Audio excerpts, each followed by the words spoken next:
What's up, guys? How's it going? Glad to have you back here at the Crown One. And I want to talk to you guys today about an article I came across. So this is pertaining to IPs, creativity, intent, interpretation, canon, and let's go ahead and get into it. And if you guys are enjoying the content, don't forget to like, comment, subscribe, hit that notification bell for latest updates and latest uploads for latest content. Hit that notification bell. Again, I've been saying the last few videos, some squirrel is going on with the YouTube algorithm, but make sure you hit that notification bell. But moving on. So this article comes from Games Radar, and it's referring to a guy named Tim Kaine, who is part of the Fallout team, and I want to say Fallout developers team. And I watched his video, which is here. Let's see, further down here. And this is kind of what I'm going to be talking about. So it has a whole article here that I read, but I wanted to add a little focus onto what he was describing as far as canon, IP, who owns it, who gets a say. And I think it's important to understand this as we continue to enjoy some of the franchises that we do enjoy, like Fallout. Here you're seeing the article, Star Wars, if you're still watching it, Marvel, if you're still watching it, but some of the more independents like Ripperverse, Keanu Reeves is Berserker, and also Black Radiance. I think it's called Black Radiant. I have that comic book and I've been wanting to read that in astonishing times. And I think there's some great developers who wrote those comic books, but I want to get a chance to read those. Just been a lot going on, but anyways, more to the point. So in this video, he actually describes the importance of IPs. So only the IP owners, not fans, or even most developers, have the authority to define what accounts as canon. And to understand what canon is, it's to talk about the trajectory of the story, what lines up with quote unquote scripture, if you will, for lack of a better term. Actually, no, I don't think scripture is a great term, but yes. So there's been a lot of hubbub as far as how people consider things to be quote unquote canon. And I could use Star Wars, for example. So a lot of the things that we've seen come out in Star Wars that people vehemently do not agree with and would not write that as canon. And I would be inclined to agree. Socially speaking, personally speaking, I don't widely accept some of the ideas that came with Star Wars. Again, that's my own opinion. Don't come after me. We have our own opinions. But there's nothing the Crown One, can do about as far as what's canon. Canon goes to the owner. And it's important for us to understand that, for us to accept it as it is, because legally, we have no say. We have no legal standing to determine what is an actual story of a story. And I want to zoom out just a little, because we also have to realize these are works of fiction. They're not real. They're not true. They might be true to life, but it is all rooted in fiction, born out of somebody's own idea and made to print for mass production for us to enjoy. Or, we may not enjoy it at all. But I think it's important for us to accept and even embrace that reality, so people don't go crazy. Because you've seen how, I would say, aggressive people can be about the canons of certain franchises. And I'm just zooming out from Star Wars, just any other type of canon.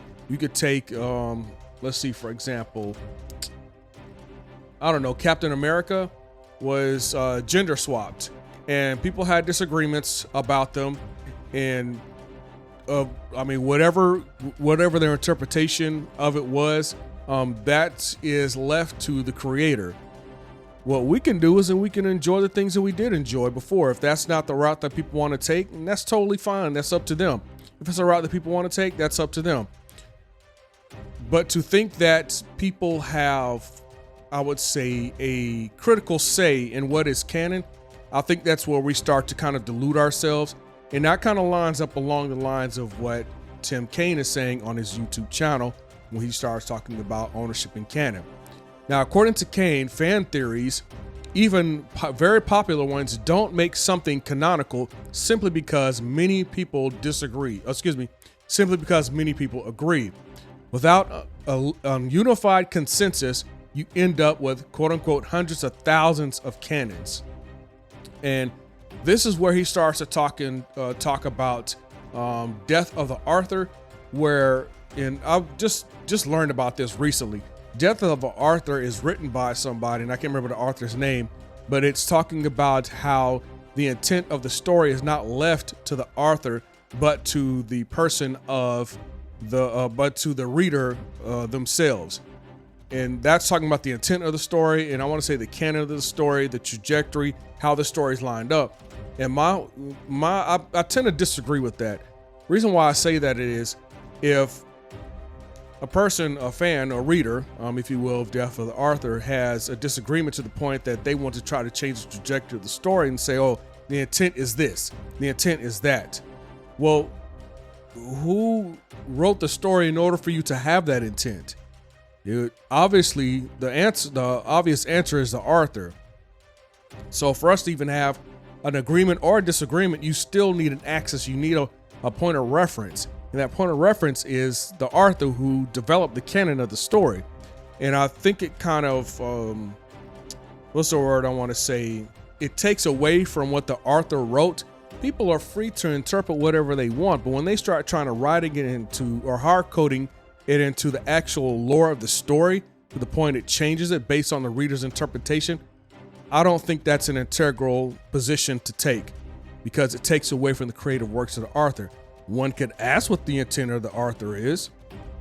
I think that would be important, but to try to self-define and write into the lore or the canon of the story as if that's the story, when it contradicts to the original intent of the author, then you have a clashing of the minds. And when you get enough people, like I said, hundreds, thousands, millions of canons, you have what's called the tyranny of majority, which I think would be the antithesis of Death of the Author. And tyranny of the majority, and these are new concepts that I'm learning. Tyranny of the majority speaks more to a democratic society where you have a certain group of people who are the majority, and they exact their will upon the minority to the point of that minority's rights being stripped of them. And you see a lot of that playing out in society, and I won't get into much into geopolitics, anything of that nature. You just, in the objective reality, you see that playing out for whatever society you might pick, where people's rights are being robbed of them because of the tyranny of the majority. So Kane argues that letting, quote, the most entitled people on the internet set canon leads to confusion and undermines the creators and owners' intent. If you've been on Reddit channels, if you've been on social media, you see some people who might feel a little entitled because they followed X franchise for X amount of years and think that somehow they have a say-so in how the story is being told. I would push back on that and say they don't. Because I have, and I say this from a person who is a recent creator. I've only been in it for a couple of years, so I'm still like, I have my comic book scripts and stuff like that. I'm actually learning some artwork so I can start putting thought to paper. I have an interest in what I write and what my ideas are as far as the Wonderverse. I don't want somebody coming in trying to tell me how to run my business. Oh, you should do it this way. You should. Well, I didn't ask you, and I probably won't at this point. If you want to ask questions, fine. And I speak this not only from a personal perspective, but also from a global perspective when it comes to creatives, period. How Witcher played out, people can disagree all they want. Witcher season 3, they did my boy Henry wrong, man. Free Henry Cavill. However Witcher 3 plays out is up to the person who created it. We have a right to not watch it. Just because that's their idea doesn't mean that people are compelled to watch it. We have the freedom not to do so. And this is where and I guess this is the part of me, the independence part of me comes in. If it's something you don't like, start something on your own. You know what I'm saying? Build it from scratch. Make it your own. And then you'll start to see how wound tight people can be if it ever starts to make traction with what you do. But I think that's an opportunity for you to start doing your own thing. And I say that again from a personal perspective. There's just some things within certain genres that I really don't subscribe to. And I decided, well, you know what? Let me do my own thing. Let me start writing my own script, making my own illustrations. I'm still learning that because I have no artistic background whatsoever. And I'm trying to get with artists and stuff like that to see what next steps can be taken as far as giving life and image to the comic book characters that I have. But it is a process. But it's my process. I have to determine what's going to be necessary for the universe that I'm creating. And unless I ask somebody, hey, what's the next step, stuff like that, I wouldn't want somebody stepping in and trying to tell them, wagging the finger, telling me what to do with my stuff. So why would I try to visit that same issue upon another person? You know what I mean? So if you have disagreements about certain franchise, again, seize that opportunity to develop something on your own. And you never know, you might come up with something great, or you may need to pivot and find out what the people may end up liking. So moving on, but personal interpretations remain valid for individuals. You believe what you want to believe about lore or characters, but that doesn't change the official canon. This is something I was talking about a few seconds ago. You can have all the opinions that you want. You can go on subreddit, you can go on X, you can do videos with YouTube Shorts.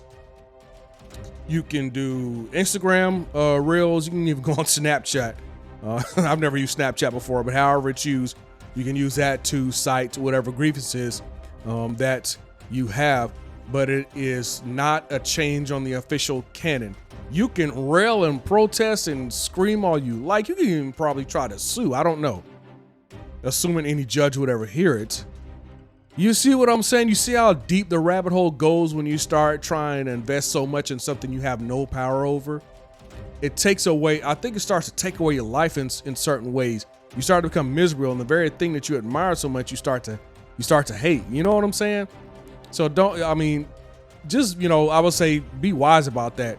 Again, create your own stuff. I think this is starting to become an age of independence, independent creatives. I would encourage you to look into that. And who knows, maybe I'll see you at a comic convention. So now Tim Kaine distinguishes between canon, intent, interpretation. I'm going to read these definitions out here for you. So canon is the official IP owner and defined facts. The intent is what the original creators envisioned, and interpretation are what fans or players believe or imagine. I think those are very clear-cut definitions the way Tim described it. If you get a chance, watch this video. I have the link of the article in the description, and it will have this video up here that you can watch in detail. I watched the whole thing. I thought it was very insightful and is very objective and very direct when it comes to what is official and what is opinion. Now, all these three contexts can coexist without conflict if understood properly. And how they coexist is that where you have your own understanding of what that character might be, you're not trying to conflict with what the intent of the canon is. You know what I'm saying? So let's take Anakin Skywalker / Darth Vader. We know Anakin Skywalker has some struggles as a kid. He grew up in slavery. The Jedis came and bought him out of slavery, turned him into a Jedi, and he was still having troubles with his past. And he ends up, long story short, becomes a Dark Lord of the Sith, Darth Vader. We know that to be true as far as the story pertains, but people can start coloring outside the lines and saying he was a conflicted anti-hero. Well, he wasn't. And I'm saying this based on the object reality of how the story was written and how the authors portrayed Darth Vader and how the movie portrayed Darth Vader. He wasn't an anti-hero. He was a straight up villain. I'm talking, he, wiped out planets. That tends to fit the villain category. Now imagine somebody coming saying he was just a misunderstood anti-hero. You are entitled to your own interpretation. The question we have to ask ourselves is, does that conflict with the intent? Does it conflict the intent of the author? And does it conflict with canon? I think that's important to understand.